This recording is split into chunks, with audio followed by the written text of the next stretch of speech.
Steve Coogan is going to be playing Mick McCarthy in a new film called Saipan. All about the bust-up between Mick McCarthy and Roy Keane just before the 2002 World Cup. You know, like how most films nowadays are all about, like, how they made the Nike Air and how they made the Pop-Tart and stuff. Are we just running out of stories? And now we're kind of like dipping our toe with this. Is this like a massive? Is this going to like bring them as much money as any other projects? I can't see it personally. Well, Jim. it could go a number of ways, couldn't it? It could be a sort of quiet little sort of after sun style indie movie, where it's all told in a sort of like kind of quite retrospective semi-documentary style, or could it be a Marvel film? Right, if it's not one yet, could it be that? Yeah, a 10-minute CGI extravaganza of someone getting something stuck up their bollocks. Yeah. And then just pushing forward testicular CGI. And in 5 years' time, Mick McCarthy and Roy Keane pop up in an Avengers movie. Exactly, because yeah. they're canon now. Yeah, it's part of the cinematic universe. The first thing I thought of when I read that this was happening was, let's all be honest with ourselves. Does this warrant a movie? No. Is this enough of a story to warrant a movie? Well, I mean, one of the producers also made Cocaine Bear, a film about a bear who ate a load of drug barons' cocaine and went on a bit of a rampage. Also and that was based on a true story. Yeah, but I mean, a very thin true story. Some cocaine falls out of a Was that plane. well received? I think it was very well received, in fact. Yeah, but I think it's one of those things where over film. There's a very specific type of person who wants to see Cocaine Bear. Snakes on a plane, guys. Exactly. They like it before they've even seen it. What else do they like? What else Snakes on a Plane is a great example. Energy drinks. Vapes. Toyota Centuries. I watched it three times. 2 thumbs up. Yeah. Film of the year. I haven't seen it, but what? No, it's 30 million budget, I think, Cocaine Bear, and I think it brought in 60 million, so, you know, chunky. Chunky. This is like the rest of entertainment, isn't it? It's also being made by the people who made Good Vibrations, which is good. And the script is being written by Paul Fraser, who wrote Dead Man's Shoes, which is fucking brilliant. Right. So there's a chance it's going to be. I mean, Coogan's got some serious acting chops as well at this point. 2 times Oscar nominated. Well, there you go. So let's be honest, we're all going to see it, aren't we? It'd be a dereliction of duty for us to not see that movie. We'll be at the premiere. I want to watch it. Let's try and wangle that. Yeah, I don't think that's going to happen. we could get one of those shitty. You know, like when you have a premiere in Leicester Square. I mean, who's turning up for that? Like Roy Keane? No way. Mick McCarthy? I don't know. But like, you know, like when you go to a premiere, there's loads of different sort of cinema screens that are playing it in the premiere. Right. And the main cast, who've probably seen the film about 5 or 6 times, they come in, say hello, and then they bugger off. But then there's like loads of different screens for press and punters and people who've won competitions and stuff. Right. So it's not always. We could be one of the competition winners. So they take over the whole multiplex. Yeah, they all play it. The only way I'm watching it is if I can watch it sat next to Roy Keane, and he goes, "Well, that didn't happen." And that didn't happen. And that did happen. Well, I mean, for younger viewers, I mean, I guess people might not even be aware what happened. It was a pre-tournament 2002 kind of little getaway, wasn't it? It was supposed to be preparatory for the actual tournament itself. Unkinder views might describe it as a bit of a jolly for everyone, as the governing body of Irish football have been accused of doing in the past. By Roy Keane. And this was kind of Roy Keane's kind of... He as he left the camp at Manchester United, he basically said, I'm leaving this camp to win the World Cup. I mean, insane to sort of say out loud, but that's what he said. So he was really up for the cup, so to speak. And when they arrived in Saipan, which is like in the middle of nowhere, isn't it, really? Obviously on the way to South Korea and Japan, because that's where the tournament was played. It was a real kind. It was supposed to be like them doing some really hard training, but Roy Keane was just upset about just getting cheese sandwiches instead of pasta. No, but it's also, he claimed at one point that there weren't enough footballs to train with. Yeah, that seems like they should have thought of that. Yeah, and is that fair? And I think it was just he was annoyed with the standard of the facilities and stuff compared to Man United and all the rest of it. But he was a cantankerous and an explosive character anyway, wasn't he? So well, he famously sort of doesn't like I think a quite recent interview with him, he spoke about that kit man getting a car off one of the footballers. Selling it. I don't think he likes people at football clubs coming along for the ride, so to speak. That aren't players, coaches, enjoying themselves or enjoying the trappings of being a Premier League or international side. You know, I think that's right. But I think there's a lot of things he doesn't like, and if we're going to, so he'd probably enjoy the Man United sackings then, wouldn't he? Yeah. Why do you need a computer in these days, anyway? But that's coming out in 2025, so it sounds like it's been put together real quick. Any studio worth their salt, if they've got a big movie coming out, they will release it on the same day to sort of recreate the Barbenheimer effect. Yeah, that's a good idea, actually. Okay, nice. Very good idea. Yeah, you fancy this? No, I told you I'll watch it if Roy Keane watches it with me. Okie dokie. Which isn't going to happen. All right, well, elsewhere, a little bit of transfer news. It's starting to pick up a little bit. It was very, very quiet for a while. Obviously, we had all those weird kind of young English players moving around at the end of June. Shuffling around. Riccardo Calafiori from Bologna. Arsenal have signed the defender for 42 million. Not too bad. It's not too bad, Jim. It's a pretty decent signing. Pretty solid. Delighted with it, to be honest. Yeah. It looks like it's basically Arsenal have gone, he was good in the Euros, let's have him. But apparently he was at the Crystal Palace game in January, and there's been quite a long lead on this. Right, okay. And it's just a reminder that you just never know. There was not a sniff of this in the press anywhere. And a lot of clubs are, some clubs are better at it than others. But, Arteta likes to keep his cards close to his chest on this sort of thing. And it's just really exciting when a player like that pops out of nowhere. We discussed it a little bit last week, but to me, this is every good Italian defender that's ever lived. It's not just Riccardo Calafiori, it's Maldini, it's Nesta, it's Baresi, it's all of them. And I think it makes them better. He also said that Arsenal were very lucky last season in only having 6 defenders and it not being too much of a problem. So everyone's kind of thinking that Jakub Kiwior or Alexander Zinchenko are probably going to go out the door now because of this signing. But given what he said about only having 6 defenders, I think one of them at least will stick around. Yeah, I read that someone's reporting that he wants 8 defenders. Right. And he never had 8 at any point, or hardly any point last season. Right. I thought he wants 8 defenders. And Mikel Arteta was a good player, but he wasn't that good. Yeah, I don't think you can't get away with having them all at the same time. No, you really can't. But what I like about Calafiori is that he looks like an absolute dictionary definition Italian footballer. Yeah. I mean, he looks amazing. He's just amazing to look at. Yeah. But also the way he plays is an interesting combination of the things Arteta likes as well. He played most of last season at centre-back. He's very good at sort of carrying the ball out in a John Stones style. And he plays left-back as well. He does play left-back, but also the interesting thing about that is that he can play with a lot of width. He got 5 assists for Bologna last season, which is impressive stuff really from a defender, especially playing at centre-back.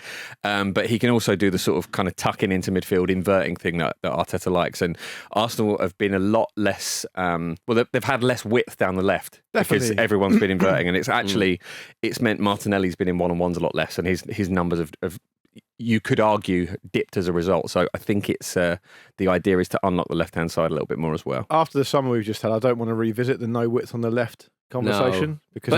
But you're right. And I think a lot of the success Arsenal had, it was quite imbalanced as far as it came down the right a lot because of Saka and because of Ben White, and they had a really good season. And of course the left-back situation for Arsenal was a little bit stop-start, wasn't it? And and as you say, people like to tuck in. So maybe it'll give them a bit more balance. But ultimately the big takeaway is he speaks English in an endearingly Italian way, and he looks absolutely fantastic. He looks like you could generate an Italian player using Football Manager, the little kind of thing, or in a lab or whatever. That's what you would get. I think he's going to be a bit of a cult hero there. You'd just love to see a hairband. Hairbands absolutely. Important. Hairbands are important. They should be protected. I used to wear a hairband when I was used to play when I was a kid, and I didn't. It wasn't like a fabric hairband. The only hairband I owned was like a plastic one with little teeth in it. Yeah. So every time I had it, I was in agony. Oh, right. Like the one that why? The one Daily Mirror. I don't know where he is now, but Daily Mirror journalist Oliver Holt used to wear. Because he loved David Beckham so much. Yeah, it's good stuff, and it's good stuff. More business on the Arsenal side. They've reached an agreement with Fulham to sell Emile Smith Rowe for the Croydon De Bruyne, as they call him. 27 million. Called him. Yeah. What went wrong with Emile Smith Rowe at the Emirates? I think it was an unfortunate combination of injuries and the sort of tactical evolution of the team. Essentially, he had to have an operation on his groin, which was like a growth thing, which you don't really hear about much, but sometimes just does happen. Like a groin growth. It didn't grow enough, or grew too much, or there was a growth on his groin. Was the groin there was an issue? Was the groin coming out and trying to strangle him? Yeah, like venom. Possibly. Was it like when rodents always have to bite into things to chip their teeth off, because otherwise their teeth grow up so much they go into their own head? I think, he had to thrust a lot, and obviously, okay. That's and that injured him. Firstly, it injured him. You're risking a hernia. Yeah. But also, it's just unsightly, isn't it? It is, so yeah. you can't really have him doing that in games. No. So they had to sort of keep him behind closed doors. That's fair enough. This is an exclusive. Behind closed doors thrustings. Yeah. But genuinely, he picked up lots of different injuries here and there. But also, like for a lot of last season, he was available, but he just sort of couldn't force himself back into the team. And I think it was because he played in a kind of free role, I think you might call it. And Arsenal just don't have that now. Not many teams do. No, absolutely. And Martin Odegaard is very much kind of first choice in the role that Emile Smith Rowe is best suited to. Arteta tried to change his position and make him a bit more defensively sound, which we saw sort of little flashes of, but ultimately I am sad about it, but a lot of Arsenal supporters really do love this player as well. Absolutely. They think it's a real shame. That won't change. It is a real shame. That's Everybody the level Arsenal are at, though. really wants him to succeed and wants him to succeed at Fulham as well. But for whatever reason, he just hasn't been able to make an impact, and it is sad. But I hope he goes on and does really well and gets his career back on track. He's been at Arsenal since he was 9 or something, maybe even younger than that. And so fans like him, and that's totally understandable. But to me, from the outside looking in, it's like a straightforward move. He wants to play. Yeah. He isn't going to play as much as he wants in this team. You get a good fee for him. Yeah, and you get a fee, and then Fulham get a good player, and he gets to go and play. And I think it seems fair enough to me. Well, speaking of players who've been kicking around for a while, he's going to be joining Ryan Sessegnon, who returns to Fulham on a free from Tottenham. Ryan Sessegnon is only 24. He simply does not play. He's a footballer that doesn't play football. At 24, 24? His reputation came really early in his career, though. His reputation was a massive season in the Championship when Fulham got promoted. Right. So him and Smith Rowe are the same age, but it feels like Sessegnon's been around for so much longer. That is interesting. Yeah, I didn't consider that, because he was also a part of obviously a really successful academy set up at England as well. Yeah. And then the move never kind of got started at Spurs properly, really. And it's, to be fair, Spurs have had a lot of upheaval with different managers and all the rest of it. He went out on loan, didn't he, for a while? And now it's obvious that he wasn't going to be part of the plans for Spurs going forward. So going back to Fulham, where he had his best years, seems like a good move. I'm actually pretty quietly impressed by those two signings for Fulham. Yeah, it's good, isn't it? I mean, it's decent. Real statement of two intent. good players that have come in. It's great. Yeah, at a decent price point as well. Speaking of players that I think are probably, you'd probably say undervalued, Atletico Madrid are in talks with Chelsea for Conor Gallagher, 34 million. He never gets injured. He works really hard. Is 34 million a bit? I know he's only got a year on his deal, but I do think that's a little low. I think for it what might he be represents. the market that are looking at him though, right? They probably are going to pay a bit less outside of England, and I understand why you wouldn't want to sell to a rival from Chelsea's point of view as well. So I think that's a really good fit for him, actually, if that move does go through. Do you think? What do you think they'll do with him? Do you think they'll sort of pull him back a little bit? Do you think Simeone will sort of pull him back and make him into a defensive midfielder that he loves? I don't know, actually. I think he'll probably want his pressing and his harrying and his running, to be honest. So I think he'll probably play a similar role under Simeone if he gets that opportunity. I know we're seeing a lot more of players leaving England now, and you love to see it. Be they loans or permanent deals, like going to sort of other leagues across Europe. But I'm not bored of it at all. No. I still get a little buzz out of the idea of any English player going and applying their trade abroad. Oh yeah, they're going to come back with loads of fancy knowledge. I find it interesting that I can't really think of that many examples of an idea where a player like that who plays all the time has been captain for the team, yet under successive managers, Pochettino and now Maresca, has been allowed to go. And not only has he been allowed to go, they're basically farming him out through different contacts to say, we want to sell him. Obviously, I understand it's to do with profit, sustainability and that kind of stuff. But that is the downside to all the players they're signing. The amount of players they've signed, they have to do something the other way. And it seems just quite weird. I'd be interested to hear from Chelsea fans about this, because I haven't heard a huge amount of complaining by Chelsea fans about the fact that a young English, homegrown player, homegrown player who's basically being moved on. He was linked over and over again with Spurs, who a big rival to Chelsea. I think they might even have gone as far as bidding last season. I know there was certainly the interest was absolutely definite and real. But yeah, and he was one of their standout performers last season. He really brought the fight in that midfield in a complicated and difficult season for them. So I would imagine a lot of Chelsea fans would be sad to see him go. I just checked these minutes. He was been at Chelsea since he was 7. Wow. So it's a weird old thing, but I think it's a great move for him to go and do that. I mean, it'd be fantastic to do that. Yeah. If you are going to advertise your services, famously back in the day, there was a player who put himself Oh no, it was an advertising on teletext asking for a footballer. Yeah, to Roy join Essendon, football. Wycombe Wanderers, Essendon, yeah. exactly, and he had a lovely time there. But ex-Liverpool and Spurs man Stephen Corker, 32, has found a new club after advertising his services on LinkedIn. I'm looking for a new team ahead of the new season, preferably as a coach, but I'm still open to playing. And now he's at Ankara Keçiörengücü in Turkey. Well said. Turkey, Yeah. in the second tier. Do it again. What were we? Ankara Keçiörengücü. Nice. Ankara Keçiörengücü. It's nice. It doesn't necessarily sound that Turkish. Yeah, maybe probably the way I'm saying it. Maybe that's how they sold it to him. Say that again. Ooh, sounds Korean. That sounds nice. I feel like he's had a really interesting career, Colker, and I feel like we're also quite snobby, aren't we, about the idea that footballers shouldn't be using LinkedIn to try and get a job, despite every single other industry in the world using it. Yeah, I mean, if you don't necessarily have, if you question your agency's talents to get you a deal, why not put yourself out there? Do you remember the people have put like dossiers out? Michael Owen had that dossier that got leaked. Do you remember? And he's Michael Owen, for crying out loud. And we've had players who did like training montages on YouTube and stuff. Owen Hargreaves, I believe, did it, that as well. yeah. So high-profile players as well. We should have all the injuries. Ban agents. Have every player be their own agent. TikTok. Save your 15%. Exactly. One player who will be in a new financial situation, got a new professional contract at Ajax, a player called Eternal Baron. Yeah, which sounds like a Marvel superhero, to be honest. Or the villain. Eternal Baron. Yeah. I saw Eternal Baron on YouTube playing in an Ajax academy game. And he looked really good, and he burst through, was in on goal, and he lobbed the keeper, and the ball was moved, and the goal was denied by the wind. Oh right, okay. The wind blew the ball off course. Is that his origin? Is that Eternal Baron's origin story? It made me feel like I was like, this is exactly the name of a kind of guy who would have a kind of mystical battle against nature. So it does make sense. It was basically the most mystical thing I've seen since Carl Walker laid an egg, Jim. Sure. Which was obviously a famous timeline shift. Doom. Yeah, it was, wasn't it? That was a sliding doors moment, wasn't it?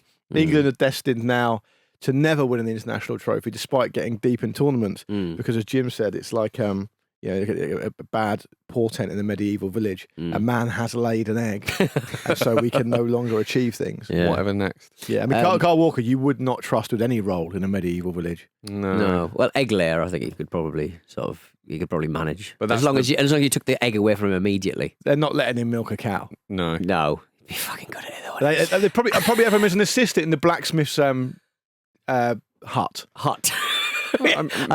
Maybe a messenger. You got that pace, use it. Is he trustworthy enough though? He's not, is he? Yeah, good point. Oh, what's that? He stayed in the new village he's supposed to be delivering the message to, and he's now got someone pregnant.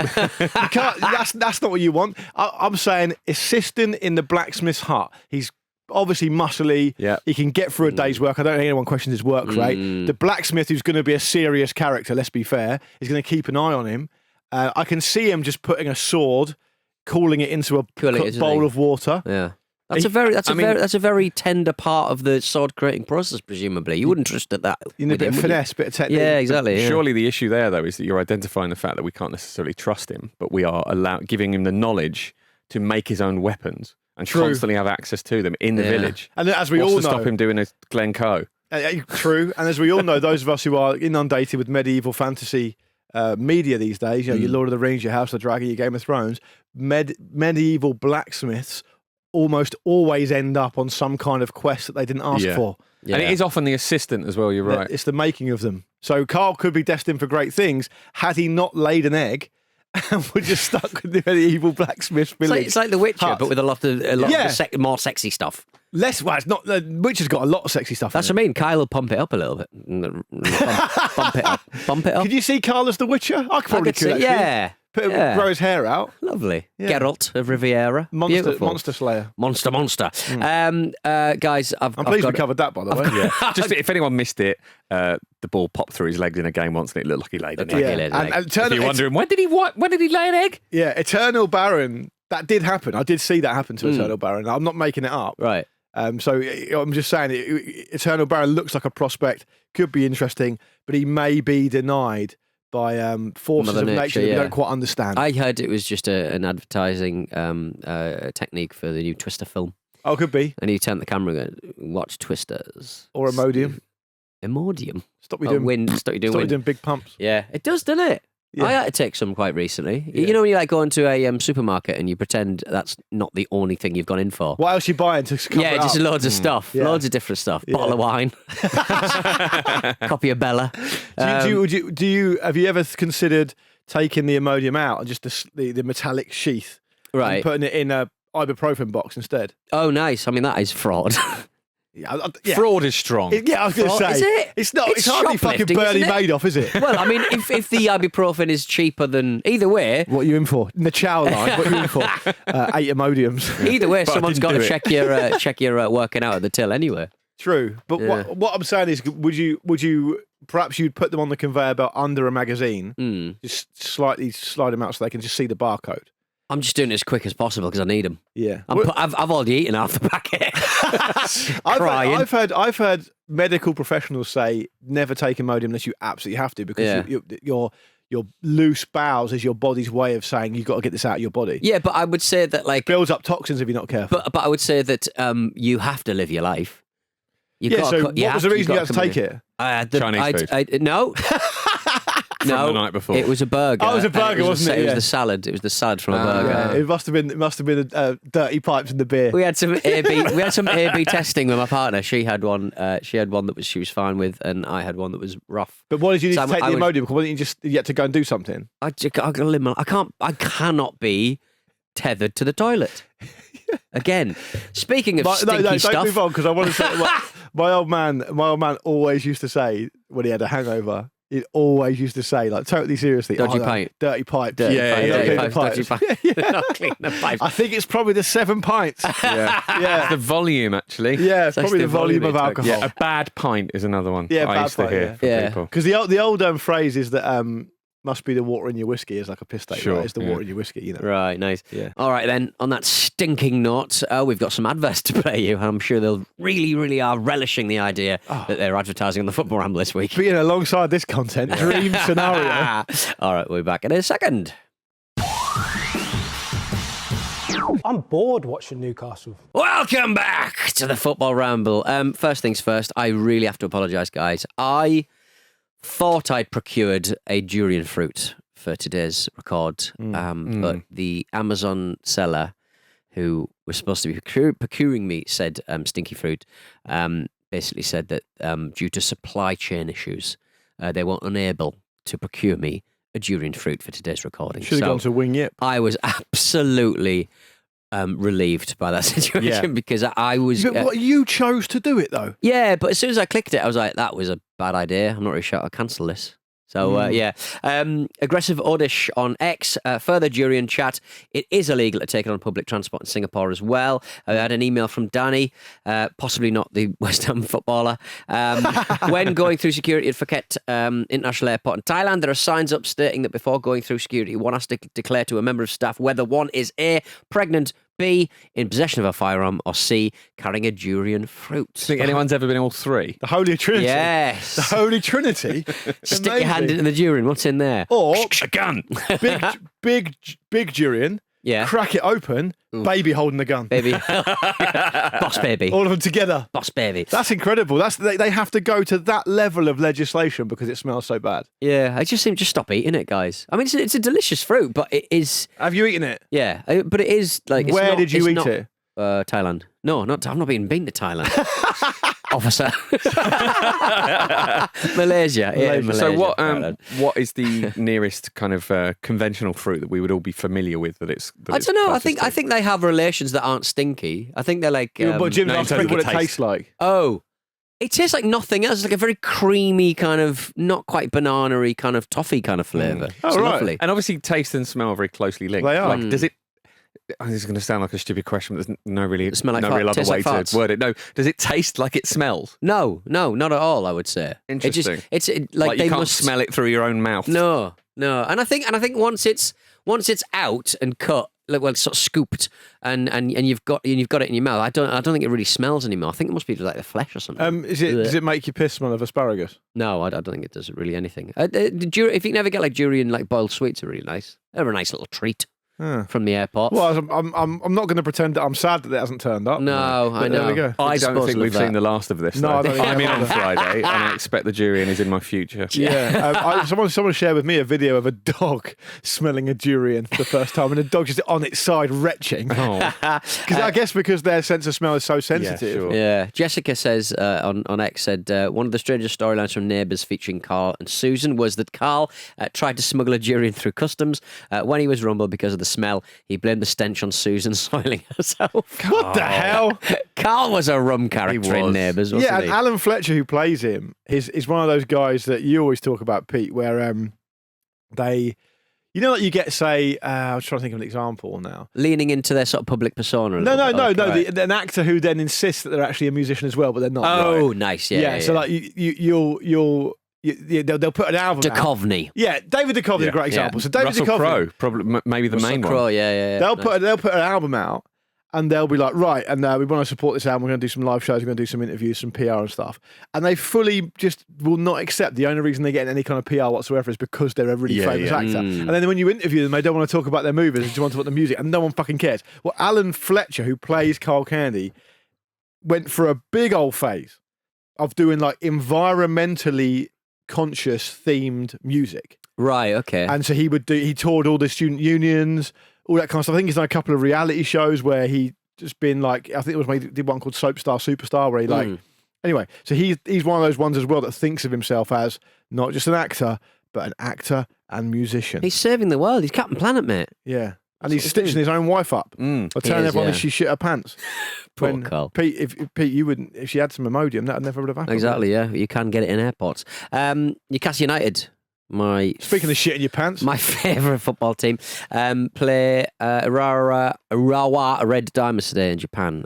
They are available to watch on one of the NUFC TV packages as part of the club's £25 pre-season package. Yeah, have you availed yourself of that? I've not, because every time I log on to the NUFC.co.uk, not .com, they don't have that one, website, I cannot for the life of me remember my login, which means that I bought tickets on two or three different logins, which means my points haven't transferred, which means I'm not able to buy away tickets. Can I just check, Jim, how surprised are you at that story? Yeah, I mean, it's barely registered. No, exactly. I mean, this is everyday life for you, isn't it? So you can't watch them play Urawa Red Diamonds? Well, it's kicking off in about an hour and a half. The thing about that is that you are also the most tech-savvy person I know. Yeah. So I can't quite marry those two things up in my head, but such is the eternal mystery of Pete Donaldson. I just get on the flight. Pete Donaldson.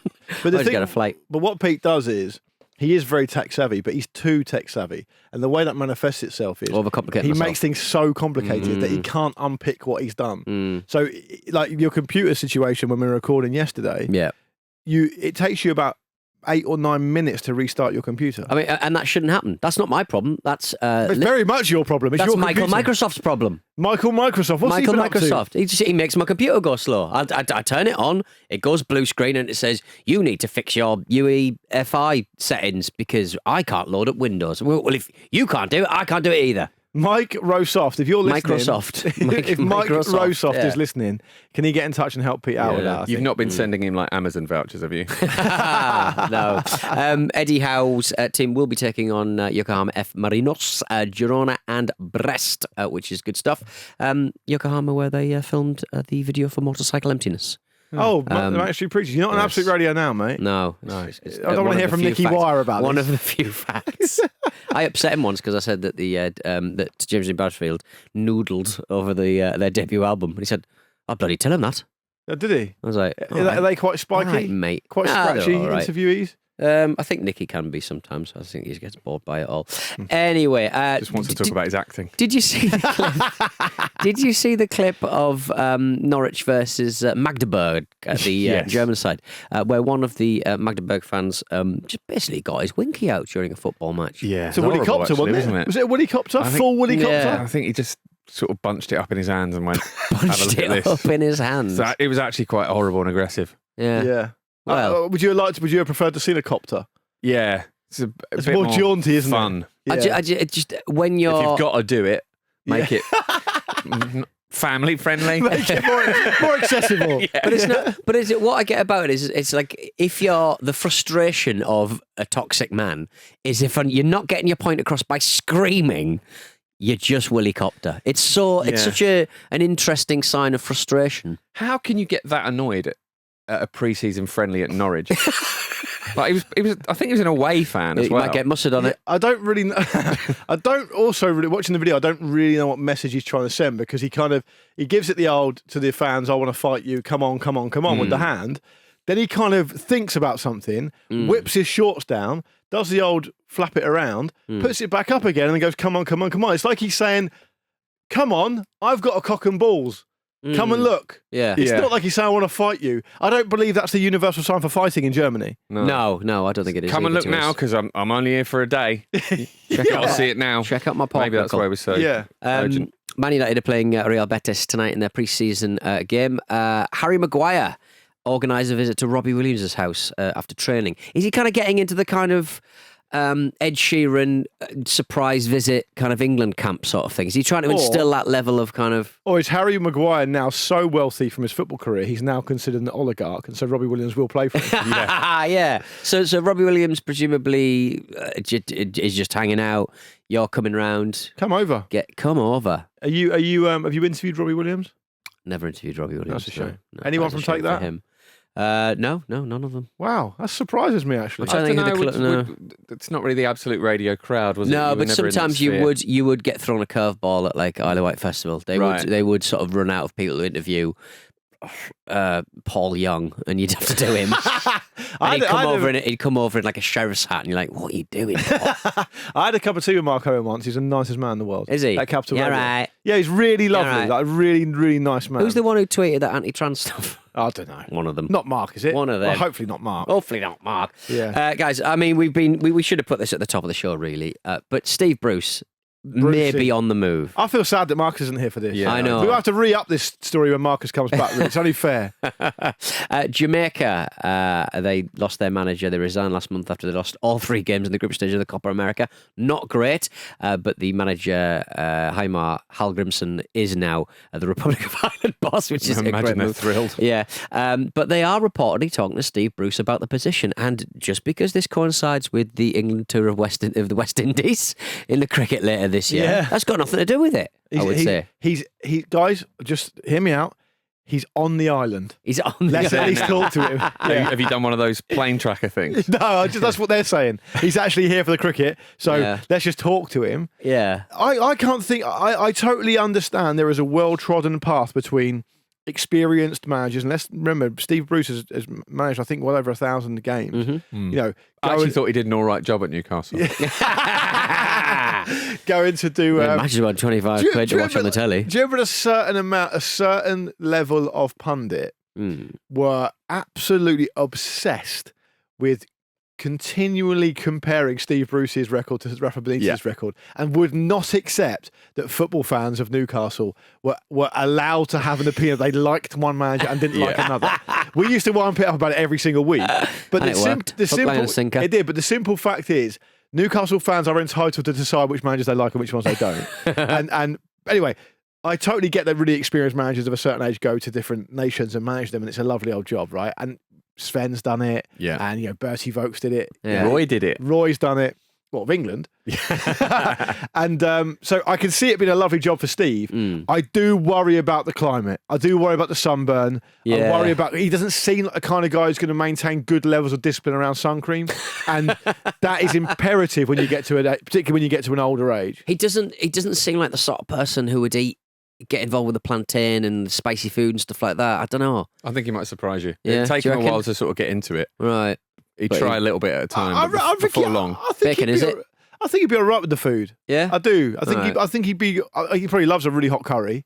Right, fair. So I think he'd probably transfer that over. I just do worry Levi roots on the bacon sandwich. Yeah. But I just do fear for his skin. Yeah, I think we've got to make that clear. And you're a man who fears for his own skin. Steve, if you need any tips, come and speak. The trick is, if you're listening out there and you've got very sensitive skin in the sun and you're thinking, why do I always get sunburn? You have to reapply.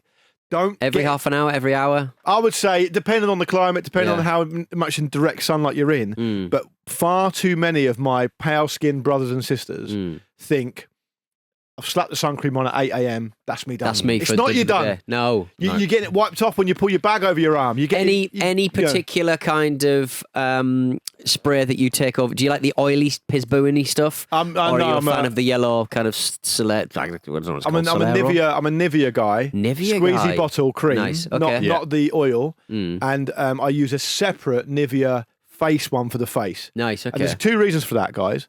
One is because it's far more sensitive and it doesn't leave your skin so greasy, so you can break out in spots and stuff like that. Right. And secondly, because if you use sun cream meant for the body on the face, what will happen is if any of it gets in your eyes, that's your day ruined. Right. Your eyes will water all day. La Roche-Posay is very good as well. And also, you should wear it in winter. People say it's like, that's ridiculous, but the sun can still damage your skin. Exactly. And you will look younger for longer if you wear it every day. Like every day. God, we've changed. Have you got sensitive skin? Not particularly. In the sun? No. What about you, Peter? No, I'm quite oily. Quite an oily man. Yeah, okay. I found a lump in my on my shoulder, and I was seeing the doctor for something else, and I went, "Can I just look at this, please?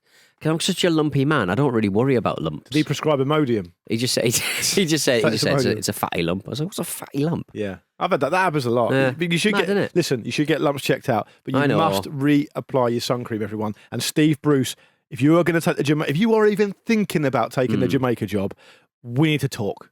We need to talk about skincare, for crying out loud. I mentioned earlier being excited about English players going abroad. This gives me an even bigger buzz than that. Oh, big time. Brucey to Jamaica. What's good for the Ramble, though, isn't it? Yeah. Really, it's absolutely in the... Back in the mid to late 90s... I'm buying a steel drum. Back in the mid to late 90s, Portsmouth had a few Jamaican players, and they went to the World Cup, and it was sensational.